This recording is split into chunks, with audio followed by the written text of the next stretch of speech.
Bismillahirrahmanirrahim. Assalamualaikum warahmatullahi wabarakatuh. Selamat datang kembali di Fakta Sejarah. Sesuai yang ada di thumbnail, banjir darah di atas Singgasana Lurah, ditulis oleh Swita Kartika. Untuk teman-teman yang pengen tahu tulisan apa saja yang ditulis oleh Swita Kartika, teman-teman langsung aja lihat di deskripsi ya. Dan sebelum kita masuk ke kisahnya, mari kita berdoa dulu. Bismillahirrahmanirrahim. Allahumma sholli ala sayyidina Muhammad. Ini dia salamnya.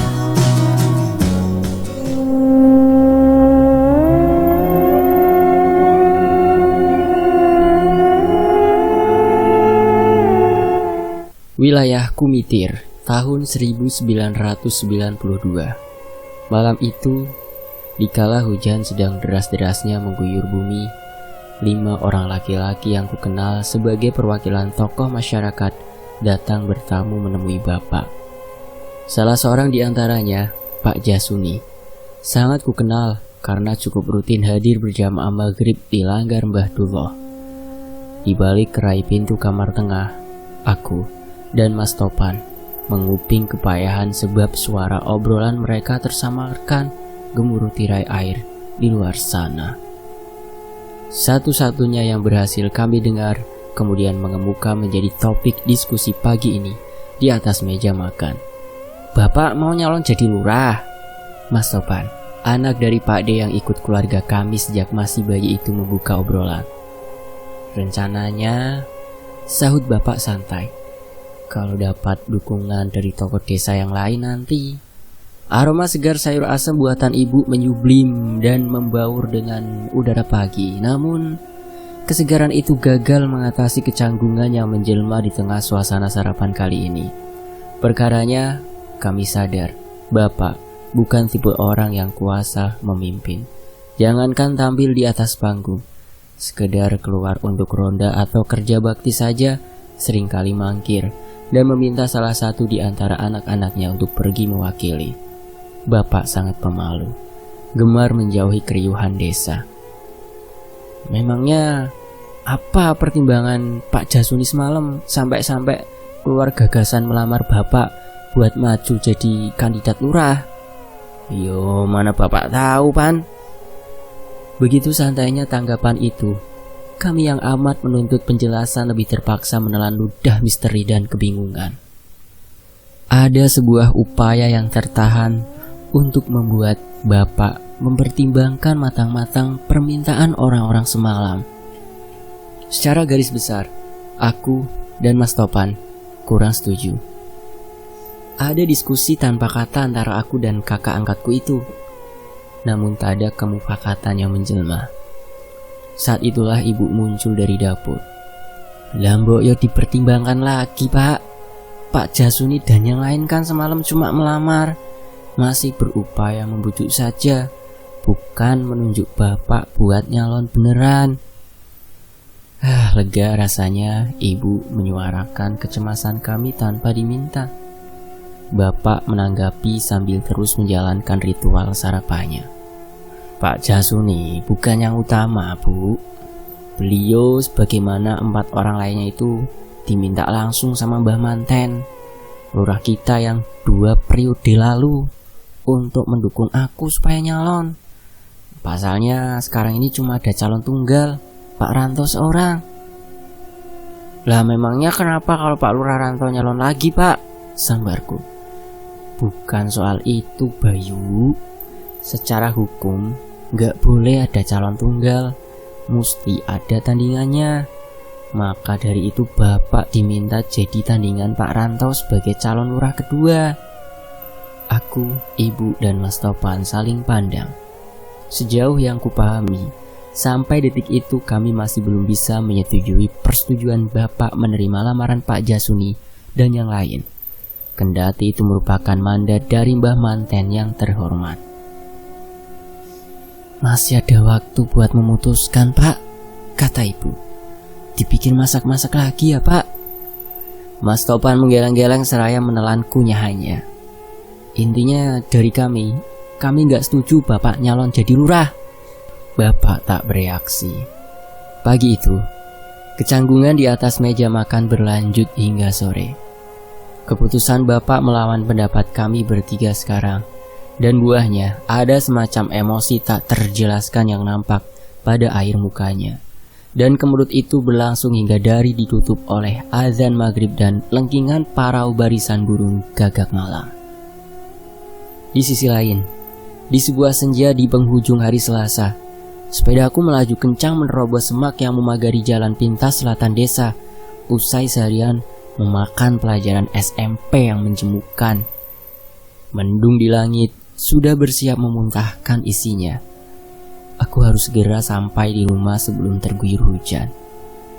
Gerakan kemudi sepedaku tangkas berkelit menghindari rumputan tegalan yang di kanan kirinya kini ganti menghampar luas persawahan. Dikala dua roda yang kupacu melintas di atas jembatan bambu, kayuhanku tertahan. Seketika itu juga aku berhenti. Pandanganku tercuri oleh penampakan di atas aliran sungai kecil yang kulintasi. Di ujung sana, di permukaan aliran dangkal yang ternaungi pepohonan cangkring, aku melihat sekelompok orang sedang melakukan suatu aktivitas. Entah apa pastinya. Samar-samar bayangan itu makin tak lazim. Ketika aku picingkan mataku lebih jeli, barulah aku menangkap sosok-sosok itu. Mereka tak lain adalah Pak Lurah Rantau dan beberapa ajudannya. Di antara 4 atau 5 orang di sana, terlihat pula Pak Sanat, menantu Pak Rantau yang secara nepotistik menjabat posisi carik di kursi perangkat desa. Beliau cukup kukenal karena anak perempuannya, Laras, satu kelas denganku, bahkan teman karib. Tanda tanya dan rasa penasaran menjelma. Apa yang mereka lakukan di sungai sore-sore begini? Tubuhku membeku. Jarak yang membentang cukup jauh ini membuat keberadaanku gagal diketahui oleh mereka, dan itu lebih baik adanya. Aku jadi punya kesempatan mengamati dengan leluasa. Di sana, terlindung oleh gelapnya bayangan pepohonan cangkring yang batangnya dipenuhi duri. Kulihat Pak Rantau tengah separuh membelakangiku, membenamkan bagian bawah tubuhnya di aliran sungai yang mengalir pelan. Tubuhnya terbuka tanpa pakaian. Rambutnya yang panjang nampak basah. Sekuyup kumis dan jenggotnya. Setengah tak yakin kulihat bibirnya bergerak. Komat kamit. Entah karena kedinginan atau tengah merapal mantra.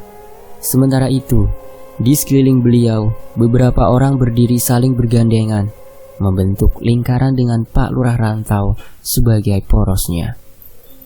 Kedalaman sungai telah menenggelamkan lutut mereka, menyisakan bagian atas badan yang membentuk gestur yang aneh. Pak Sanat berdiri menghadapku tapi kepalanya terus tertunduk, juga sambil berkomat kamit. Cukup lama aku bertahan pada posisi yang sama, sejurus dengan lamanya pengamatanku akan keanehan ritual orang-orang itu, sampai akhirnya terlintas rasa takut akan ketahuan. Barulah aku beranikan diri untuk bergerak. Secara perlahan, kutuntun sepedaku melintasi sisa jembatan bambu usang ini. Gemercik suara sungai amat kusyukuri, sebab telah menyamarkan derit gesekan anyaman bambu manakala kaki dan roda sepedaku melintas. Sebentar kemudian, usai kembali menapak jalan tanah berumput, kukayuh pedal sepedaku secepatnya menuju rumah. Tepat pada saat itulah hujan turun. Ada sedikit penyesalan saat mendapati sekujur tubuhku kuyup oleh siraman air langit gara-gara cukup lama tertahan di atas jembatan. Tapi jauh di lubuk hatiku, aku merasa senang. Malam ini ada bahan yang bisa kuceritakan di atas meja makan kepada seluruh anggota keluargaku. Aneh-aneh aja kamu, Bay. Tukas bapak santai seraya mengambil sisa tahu goreng dengan garpunya. Aku mendengus kesal. Makan malamku baru separuh kulahap, tapi mendadak terasa kenyang begitu melihat tanggapan bapak yang seolah meremehkan penuturanku. Buat apa sih Pak aku pakai bohong? Aku lihat sendiri dengan mata kepalaku sendiri. Pak Lurah Rantau sedang melakukan ritual aneh di sungai. Bapak menjawab sambil mengunyah tanpa menaruh perhatian sedikit pun padaku. Yang gak percaya itu siapa? Bapak kan cuma bilang, "Bay, kamu itu aneh-aneh aja kelakuannya." Mas Topan yang sudah lebih dulu menuntaskan makan ketularan kesal juga akhirnya. "Pak, maksud Bayu kan baik, memperingatkan supaya Bapak sadar seperti apa kelakuan lawan politik Bapak." Anggukanku mantap menyetujui kesimpulan kakakku. Ibu masih menunggu giliran menimpali. Kulihat ia masih sibuk menuntaskan sisa sayur lodehnya. Lawan politik. Bapak terkekeh. "Ya itu kan urusan dia, Pan. Kalau dia berbuat syirik semacam itu, yang dosa ya dia, yang kena karma ya mereka, bukan Bapak. Sederhana toh?" Aku mendengus kesal. Mas Topan terlihat menyerah, menyandarkan punggungnya di kursi kayu. "Maksud Topan sama Bayu," ibu bersuara tiba-tiba, "adalah supaya Bapak berhati-hati sama kubu Pak Ranto. Kalau benar mereka pakai ilmu hitam untuk meraih kemenangannya lagi, berarti Bapak harus waspada." Tidak ada tanggapan dari Bapak. Aku dan Mas Topan memberi acungan jempol pada ibu di bawah meja yang terselimuti taplak kumal. Satu kedipan mata kiri ibu menjadi sahutannya. Aku kan maju dengan jujur, dengan tulus. Lagi pula, aku belum menyepakati permintaan Pak Manten dan Pak Jasuni. Begitu aku bilang iya, mau maju jadi tandingan Pak Rantau tentunya, mereka akan bersedia jadi pelindung dan pendukungku. Ucapan Bapak seakan menjadi penutup perbincangan malam ini. Usai meneguk sisa teh tawar di gelas besarnya, beliau bangkit dan beringisut meninggalkan kami bertiga. Tepat ketika sosoknya nyaris menghilang di balik kerai kelambu pintu, aku kembali bersuara. Intinya, kami tetap berharap Bapak menolak tawaran nyalon jadi lurah. Ia tak menggubrisnya. Suara jangkrik malam mengisi kelenggangan suasana. Sementara itu, isu pencalonan Bapak sebagai lurah desa Kumitir dengan cepat menyebar. Bahkan, beritanya mengemuka di ruang guru sekolahku. Padahal, kalau dipikir-pikir, sekolah menengah pertamaku berjarak cukup jauh dari rumah. Setelah bingung menerka-nerka, ternyata penyebabnya karena Pak Rantau dulunya pernah bekerja sebagai guru di sini. Dulu sekali. Yang mendukung bapakmu siapa, Bay? Pak Manten? Celetuk Pak Sarwani. Guru biologi kelas 2 kepadaku saat aku mengambil tumpukan lembar jawab ulangan kemarin. Aku menggeleng. Saya kurang tahu, Pak. Lagi pula, masih belum pasti kok, Pak. Belum pasti bagaimana, Bay? Belum pasti jadi nyalon, Pak. Masih dipertimbangkan. Pak Sarwani terkekeh. Pasti jadilah, Bay. Kakiku buru-buru menyingkir dari ruangan itu. Enggan sekali aku membahas perkara yang tengah kupertentangkan. Yang kucari sekarang adalah relung-relung kemungkinan untuk menggagalkan keputusan Bapak sesegera mungkin. Terasa sekali, semakin hari kebulatan tekad Bapak kian terbentuk. Tiba-tiba ketika isi kepala dan hatiku teraduk jadi satu, langkahku terhadang seseorang di kelokan lorong. Sontak aku terlonjak mundur. Tak ayal, tumpukan kertas teman-teman sekelas pun berserakan. Sosok yang menghadangku tergopoh, membantuku memunguti kertas-kertas itu seraya meminta maaf. Aduh, maaf, Bay. Tekas suara itu. Begitu mendongak, Laras balas menatapku resah. Walah, kamu Toras, tukasku. Kirain siapa? Ini, Bay. Ia menyerahkan sisa tumpukan kertas padaku, sembari berusaha berdiri. Kami berhadapan di kelokan lorong sekolah yang sepi. Ngapain di sini? Tanyaku heran. Ia menggeleng gelisah. Bay, kamu harus bilang ke bapakmu, jangan nyalon lurah. Mendengar ucapan itu dari mulutnya, alisku terpilin beradu. Hatiku segera dipenuhi tanda tanya. Ayah Laras, Pak Sanat, adalah menantu Pak Rantau.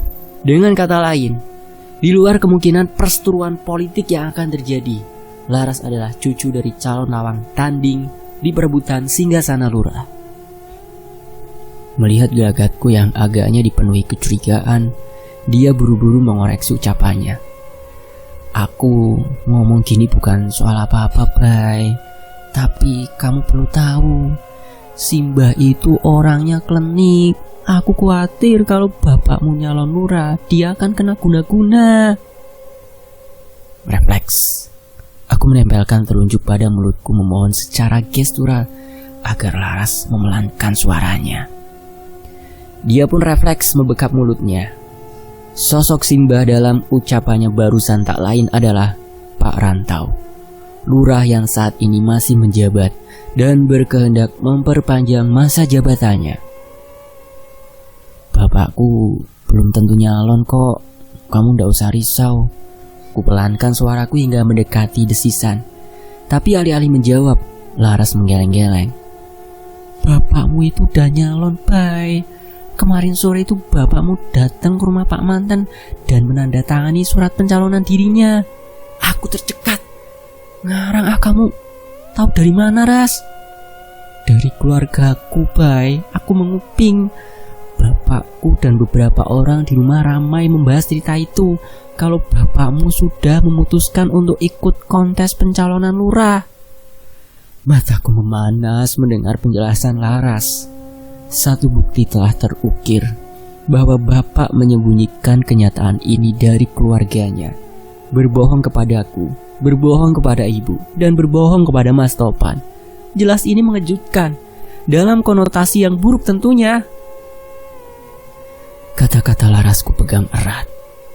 Malam itu, saat bapak tengah pergi bersama beberapa orang dari kubu bentukan Mbah Manten, aku mengabarkan apa yang kudengar dari Laras.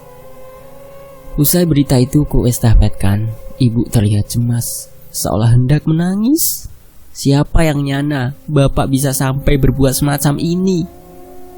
Kejujuran dan keterbukaan, dua perkara yang selama ini terjunjung luhur di altar kecil keluargaku, sepertinya baru saja kehilangan kesakralannya. Ironisnya, bapak sendiri yang melanggarnya. Ia sudah berbohong jika rencana pencalonan dirinya masih berupa usulan dan masih punya peluang ditolak. Mendengar penjelasan Laras, ditambah perubahan gelagat bapak di rumah, disusul peristiwa perginya bapak bersama orang-orang bawahan Mbah Manten, jelas menajamkan bukti kebenaran bahwa bapak memutuskan maju sebagai calon lurah desa Kemit, kendati dengan mengibuli kehendak kami bertiga. Satu bait pernyataan semu yang termufakati secara tidak langsung kini terungkap, bahwa ambisi bapak maju mengejar jabatan murni lahir dari palung hasratnya sendiri. Dan dengan kenyataan bahwa ia sudah berupaya mengelabui keluarganya, hal itu sama sekali bukan perkara baik. Sementara itu di sisi lain, gerimis tipis turun sore itu. Di balik payung berlogo bank daerah yang banyak lubang di sana-sini, ibu terlihat memaksakan kesibukan membenahi tumpukan kayu bakar di sebelah kandang ayam. Dalam pengamatanku dari balik pintu kayu yang sedang separuh terbuka, upaya ibu terlihat mengada-ada. Ayam-ayam piaraan kami saling bersautan resah tiap kali tangan ibu rusuh melempar-lemparkan kayu kering, tapi sepiawai apapun ia menyamarkan, perasaan gundahnya tetap kentara. Ibu jelas sedang kesal. Bagaimana tidak? Bapak telah mengkhianati kepercayaannya. Usai ku beritahu kalau bapak telah mendaftarkan diri sebagai calon lurah, mukanya memerah karena marah, hitamnya naik. Ada secuil perasaan bersalah telah memberitahukan hal itu, tapi cepat atau lambat toh akan ketahuan juga. Kalau sampai terlambat ku beritahu, sepertinya amarah ibu bisa lebih menjadi-jadi. Bu, ayamnya mau diantar ke rumah Mas Jalal sekarang? Tanyaku basa-basi. Ibu menjawab dengan kebisuan dari balik punggungnya. Aku buru-buru mengimbuhkan celotehan untuk mencairkan suasana. Besok kan hari Sabtu, Aku mesti masuk lebih pagi, soalnya piket. Takutnya ndak sempet kalau mesti mampir-mampir, Bu. Desau angin menjawab ocehanku kali ini. Sesaat setelah aku mulai merasa bahwa lebih baik meninggalkan ibu sendirian, beliau menangis terseduh. Perubahan emosi itu menahanku untuk bergerak. Dan akhirnya ibu mengeluarkan suara. Apa ini semua masih belum cukup? Aku mengernyit, mencerna celetukan berpadu isakan itu, tak berani menjawab. Ibu kini berbalik memandangiku. Usaha jual ayam ini, apa masih kurang buat bapakmu? Sampai-sampai harus menggadaikan kepercayaan kita demi duduk di singgasana lurah itu. Jantungku tersentak terhempas teriakan ibu. Untuk pertama kalinya dalam hidupku, aku menyaksikan sikap yang begitu berbeda dari karakternya. Sikap yang sama sekali tak pernah kuduga akan mengemuka pada momen-momen seperti ini. Sejak itu, sayup angin gerimis menghanyutkan banyak hal dari rumah ini. Kepercayaan, kesatupaduan, dan mungkin saja keharmonisan. Prasangka itu perlahan kututup dengan doa dan harapan. Semoga semua akan baik-baik saja. Di tempat lain, sepeda yang kukayuh terhenti seketika di atas jembatan bambu yang reot itu. Aku berdiri terpagut. Tanganku mencengkram erat stang besi sepeda jengki yang baru saja kencang kupacu. Sebongkah hawa ganjil mendera. Perlahan, kedua mataku memicing, memandangi sesuatu yang tak lazim di ujung jembatan. Nampaklah di sana, seekor ayam terikat kakinya terbaring lesu. Angin persawahan berhembus, menggigilkan tubuhku yang kuyup membasah oleh keringat sisa bersekolah seharian tadi. Kian menyiarkan keganjilan yang ada. Ayam itu tergeletak begitu saja di atas tanah, tanpa bergerak. Lalu didorong rasa takut dan penasaran, kutuntun sepedaku seiring langkahku mendekat. Kurang dari 1 meter, aku pun larut dalam pengamatan. Kedua kaki ayam cemani itu terikat oleh kulit bambu yang terpilin. Sinar jingga memapar bulunya yang serba hitam, memperlihatkan sebelah matanya yang kosong balas memandangiku. Sengatan misteri menusuk tengkukku. Merasakan ketidakwajaran itu, pandanganku teredar ke sekeliling, terdorong oleh intuisi. Aku refleks menengok ke sisi kanan, ke titik gelap di atas aliran sungai kecil yang gelap terlindung barisan pohon cangkringan. Namun, tak ada siapapun di sana. Di titik yang beberapa hari lalu kujumpai rombongan Pak Lurah Rantau. Entah mengapa, aku merasa keanehan ini seperti berhubungan. Aku pun bergidik. Tanpa berpikir lama lagi, aku bergerak maju menuntun sepedaku, menghindari ayam yang terikat itu dengan hati-hati. Begitu jarakku terpaut cukup jauh, sepeda ini kembali kupacu sekuat tenaga. Sebelum keanehan itu sanggup menggapai, mulai ada yang tidak beres, batinku. Kurang dari 10 meter di depan rumahku, laju sepedaku kembali memelan sebelum akhirnya berhenti sepenuhnya. Sekonyong-konyong telingaku menajam. Samar terhanyut angin senja, terdengarlah teriakan-teriakan yang bersautan dari dalam rumah. Bapak dan ibu berkelahi? Tidak salah lagi, segenap keberanian ku kerahkan. Ada keengganan yang sebetulnya menahanku untuk masuk dan terlibat dalam gelanggang maut itu, tapi rasa penasaran menyemangatiku untuk nekat menguping.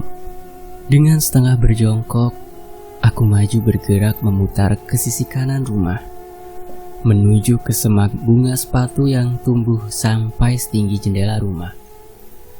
Pendengaranku kini menajam. Ya, ini sama saja Bapak nggak nganggap kami sebagai anggota keluarga, teriak ibu lantang. Kalau semua hal mesti minta persetujuan, mau sampai kapan kita begini? Balas bapak tegas. Ibu jangan memandang keputusan ini sebagai urusan keluarga semata. Cobalah lihat lebih luas, lebih jauh. Ini urusan desa, bukan urusan keluarga kita saja, Bu. Ada jeda sesaat sebelum akhirnya suara Ibu Lili terdengar. Bapak sadar tidak? Keluarga kecil kita juga bagian dari desa ini, Pak. Kalau keluarga sendiri saja Bapak hianati, apalagi kalau Bapak nanti memimpin desa ini. Tajam sekali. Kalimat itu bahkan bagiku yang sama sekali bukan sasarannya tetap terdengar menusuk. Ayah tak terdengar memberikan sahutan. Aku menunggu lama. Tiba-tiba dalam keheningan itu terdengarlah suara Mas Topan. Assalamualaikum. Waalaikumsalam, sahut bapak dan ibu nyaris bersamaan. Wah, Mas Topan ngaco aja nih. Apa itu, Pan? Tanya ibu heran. Aku masih tertahan di posisiku di balik semak ini, mendengarkan seksama. Tanpa mengetahui situasi yang terjadi sebelumnya, Mas Topan menyahut santai. Tadi tergeletak di dekat jembatan belakang sana, Bu. Nggak tahu punya siapa. Hah? Jantungku berdegup seketika. Kasihan sekali. Lepas dulu ikatanya sini, sahut bapak. Aku segera melompat dari persembunyianku. Ketika berdiri, batok kepalaku menghantam jendela dengan keras. Duar! Semua orang di dalam rumah terkaget. Begitu pula aku. Jangan dipegang! Seruku dari balik jendela. Ngapain kamu di situ, Bay? Tanya Mas Topan heran. Aku tak menanggapi. Kakiku berlari kencang memutar halaman dan masuk ke dalam rumah sambil terengah. Lepasin, Pak. Bu, lepasin ayam cemani itu. Bapak menjawab sambil tetap mengabaikanku. Ya ini, lagi dilepasin ikatan bambunya, Bay. Di sebelah Mas Topan berdiri. Ibu memandangiku kebingungan sambil memegangi sisa badan ayam hitam itu. Kamu kok kayak orang kesetanan aja sih, Bay? Mandi sana. Mulutku kaku, menganga. Terlambat. Waktu pun berlalu. Malam itu, hening mengepung, menciptakan kelengkapan yang meremangkan bulu badan. Dinginnya cuaca seperti tak sedingin biasanya. Mungkin karena hujan begitu deras turun di luar sana. Aku terjaga, menggigil dalam ringgukan tanpa selimut. Saat ku balik badan, tak ada Mas Topan di sebelahku. Pipis barangkali. Detak jarum jam di ruang keluarga menyusup menggema di dalam alunan simfoni suara hujan. Pada saat itulah gendang telingaku teralihkan oleh suara yang amat ganjil. Aku tak bisa menjelaskannya, tapi suara itu terdengar amat mengganggu. Tubuhku terduduk siaga, dengan keremangan sisa cahaya. Kedua pupilku menajam, mendorong tubuhku bergerak keluar kamar dengan berjalan tertatih. Makin dekat ke belakang, suara ganjil itu makin jelas terdengar. Keringat dingin membanjiri tubuhku. Deru angin yang dipadu gemuruh hujan tak kuasa membendung desiran. Darah panas dalam saluran pembuluh. Jantungku mulai bertalu-talu. Tepat ketika langkahku sampai di dapur, aku terkaget nyaris terjengkang. Dalam naungan gelapnya bilik, ibu nampak berdiri di sana, membelakangiku berbalut daster putihnya. Entah sedang apa dia. Ibu lagi ngapain? Aku terlonjak ke belakang. Suara itu bersumber dari ibu. Didorong rasa penasaran, aku melangkah maju. Ku sentuh punggungnya dengan tangan gemetaran. Bu, ibu ngapain gelap-gelap di sini? Kalimatku sontak terpotong melihat ibu tengah menggigit piring dengan mulut bersimbah darah. Ibu, apa-apaan ini, Bu? Sekuat tenaga kedua tanganku menyahut piring kaca dari genggamannya. Ujung lancip bagian piring yang pecah itu sepertinya tak sengaja menyayat kulit mulutnya. Ibu meringis kesakitan. Maafin Bayu, Bu. Maaf, gak sengaja, Bu. Kuraih pelan piring yang retak sebagian pinggirannya itu, lalu kutaruh di atas meja makan. Ibu memandangiku kebingungan. Darah di mulutnya menetes bersama lendir air liurnya yang keruh. Bayu, suaranya nyaris mendekati rintihan. Ibu ngapain di sini? Tanyaku masih penuh dengan hujaman rasa ngeri. Ngapain ibu gigit-gigit piring? Wajah ibu makin linglung. Naluri telah membimbing tanganku meraih kain lap di samping lemari dapur lalu membekapkannya ke mulut ibu. Aliran darahnya kini tersumpal. Ada yang tidak beres. Ayo bu, sini, masuk ke kamar dulu. Ketika menyentuh permukaan kulit tangannya, terasa sekali tubuhnya gemetar hebat. Langkahku melaju sepelan mungkin mengiringi langkahnya. Lalu, tepat ketika hendak kuraih gagang pintu kamar, terdengarlah suara kekahan tawa. Aku kembali siaga. Dari tempat kami berdua berdiri, aku melihat pintu kamar mandi sedikit terbuka. Cahaya terang memancar di sana. Sebelum sempat menganalisa lagi-lagi telingaku mendengar tawa itu. Tak hanya tawa saja kali ini. Ada semacam suara tampar menampar menggema dari dalam sana. Darahku berdesir hebat. Jantungku kian bertalu-talu. Ibu kutinggalkan begitu saja berdiri di sana, lalu beringisut menuju ke sumber suara aneh di dalam kamar mandi. Begitu pintu itu kutendang terbuka, mataku membelalak lebar. Di pojok bilik lembab itu, Mas Topa nampak berdiri tanpa busana membelakangiku. Bagian depan tubuhnya menghadap ke sudut dinding yang berlumut. Dari yang tertangkap oleh indera pendengaranku, ia sedang tertawa terkekeh. Sekali waktu, kedua tangannya yang terbebas menampar-nampar pipinya sendiri. Tiap kali tamparan itu menggema di relung ruang bertemaramkan pendar bohlam kuning itu, kekahan tawanya menjadi-jadi. Tanpa sadar, kedua tanganku membekap mulut. Secara hati-hati, kubawa kakiku melangkah masuk, menginjak lantai yang basah dan dingin. Mas, suaraku terdengar bergetar. Mas Topan, kenapa nggak pakai baju? Ia tak menanggapi. Tawanya terhenti, tergantikan suara tamparan yang senantiasa menggema memilukan. Khawatir dengan kondisinya, kuberanikan tubuhku mendekat maju. Tangan kananku gemetaran meraih pundaknya, menariknya hingga berbalik menentangku. Aku terkesiap. Wajah Mas Topan lebam.